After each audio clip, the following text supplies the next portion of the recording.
की याच्यामध्ये ज्यावेळेस हा सगळा विषय काय, आज शेतकऱ्याला असं वाटतंय की माझी 10 एकर जमीन आहे, ह्यात 2 एकर जाणार आहे आणि 4 एकर तिकडं राहणार, 4 एकर इकडे राहणार, मग मी कशी शेती करायची.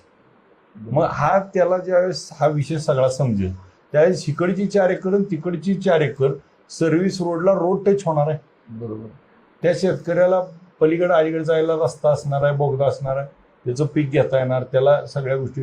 हे ज्यावेळेस सरकार अधिकृतरित्या जाहीर करत सांगेल त्यावेळेस काही लोकांच्या मनातल्या शंका निघून जातील. काही जणांना आम्हाला आज चर्चा केली की शेततळ आहे तर ते आमचं नुकसान होते. मग ते शेततळ्याला बनवायला काय खर्च आला, किती आला, त्याची नुकसान भरपाई मिळणार का, पाईपलाईन आहे तर ती पाईपलाईन मिळणार का, अनेक त्या ठिकाणी गोष्टी आहेत ज्या सरकार एकदा भूमिका स्पष्ट करत आणि मग ह्याच्यामध्ये कोणत्याही शेतकऱ्यावर अन्याय होणार नाही याच्यासाठी लोकप्रतिनिधी म्हणून आम्ही प्रयत्न करू.